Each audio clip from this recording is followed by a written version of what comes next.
So to celebrate reaching 10,000 subscribers and this being my 100th video, I thought I would show you what goes into making an episode of DSLR Guide. So there should be lots of filmmaking tips along the way, so stay tuned.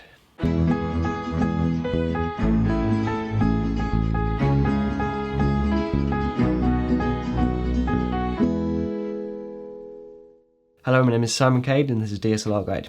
So the last time I did a behind the scenes DSLR Guide video, it was a long time ago. So I thought it's about time that we did a redo of this video since so much has changed. So I want to show you what goes into running a weekly show like this from every step from the beginning to the end. So the first thing I do is I check my spreadsheet, which is a long list of all the future episodes that I want to do. And it's color coded so that I can see the different categories of episodes, because I don't want to do loads of lighting videos in one go, for example. But then they're also color coded so that I know whether the video is ready to be shot, whether it's already been filmed, or whether it needs some work before I can start filming it. So after choosing an episode, I'll begin to write out the kind of rough outline for my script. Now, I don't ever really use a proper script. I just have bullet points listed out so that I know what I'm trying to say. And the idea is that I am trying to be as concise as possible while also packing in as much as information. So I'll usually be writing the episode on Monday and Tuesday, and then I'll kind of keep on refining it until I'm ready to film, which is usually on a Thursday if I'm doing well.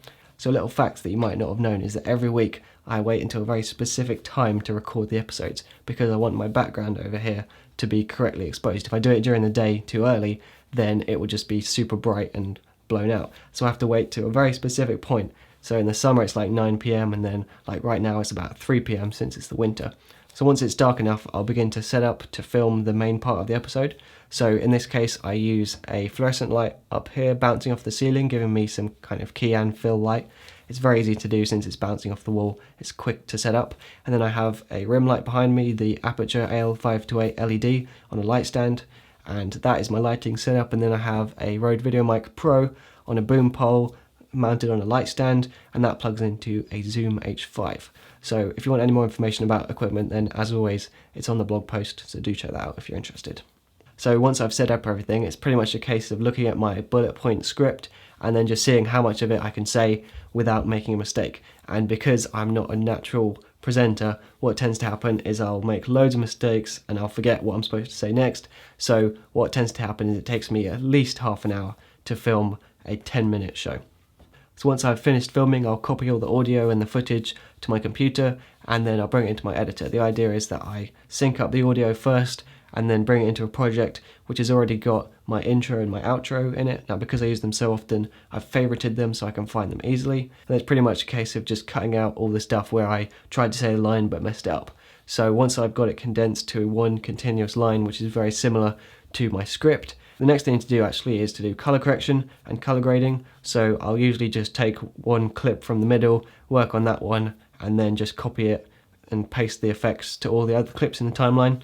And the other thing I do is I go over to my audio effects and add some EQ so that I can brighten up the sound a bit, and then also cut off the really low sounds just in case there's any kind of low rumble. And then I add a compressor, and this basically just makes the loudest parts of my voice quieter and the quietest parts louder, so there's more of a kind of even sound. I can watch it again and note down what kind of B-roll shots I need to get. So the purpose of B-roll is for two things. One is to better explain what I'm talking about and to show what it is rather than just me talking about it. But then also it helps to cover those cuts or those edit points where you can see that I've made a mistake. So I don't want to have jump cuts in my episodes. So that's what a jump cut looks like. So I like to film as much B-roll as possible so that it's more interesting but also covers up those cuts.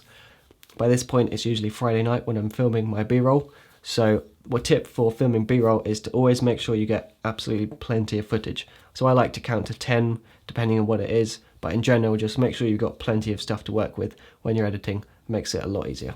So next I'll bring in the B-roll and set the in and out points so that it covers the cut but also has a kind of nice rhythm with the cuts. And this is the sort of thing you just kind of try different things and feel it out until it works. And as I'm doing this, I'm going back to my episodes list and I'm ticking off the things that I've done, so I make sure that every single episode I've remembered to sharpen the footage, remembered to add the title saying what my name is and what my Twitter is, stuff like that. So if I'm doing well, then by Saturday morning I'll have the video completely edited and exported, ready to go. But there's still a lot more stuff to do. So the next thing I do is the thumbnail. Now, I'm going to make a whole separate video about thumbnail, but for now I'll just say that it's important that it's relevant to the video while also looking professional and looking high contrast so that it stands out. But then the other thing is that I like to make them similar to the other thumbnails so that people know it's a DSLR guide thumbnail. So next up I'll do the blog post. Now I use WordPress, which means it's really easy to do this stuff even if you don't know any HTML coding. So what I do is I just first add a little introduction, and then I'll add anything that I said I'd mention on the blog post in that episode. So usually this is links to where people can buy equipment, or it's embedded videos that are related to the video that I was talking about. And for those of you who didn't know, my website also has a big long list of all the equipment that I either use or recommend.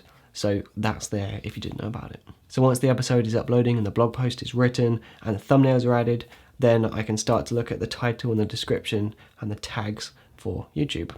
So a few tips here are, the first thing is that you should use defaults within YouTube. If you go into the settings, then for instance what I do is I write out a big description default, the idea being that I don't have to type that out for every single video. And then I also have some default tags that I use every single video, because that means that hopefully people will click on one of my videos and then see the rest of them or some of them in the recommended page rather than just seeing other random videos. And the other thing about tags is that I've heard the search algorithms will favor videos that don't have more than 10 or 12 tags, so it is worth keeping those on the minimum. So once the video is up, I'll usually respond to some comments, and then I'll go ahead and delete all of the project files, including the raw footage from that episode. So the only thing I keep is the actual final version that went on YouTube. And this is because I just cannot afford to have enough hard drives and backups to hold a weekly video. But that's pretty much it, and at that point I will then start, getting ready to begin the cycle again. So hopefully this has been an interesting video to those of you who have been watching my channel for a while. I'm sure you guys know that I'm always happy to hear your feedback, so if there's an episode that you really enjoyed, then please do write that in the comments so that I can see, which kinds you guys are enjoying, and then I can make more videos like that, basically. So that's pretty much it for this week. Would like to say a massive thanks to everyone who subscribed to this channel. It's pretty awesome that, you guys are sticking around and watching the videos. So, here's to another year, another 100 videos. Okay, see you next time.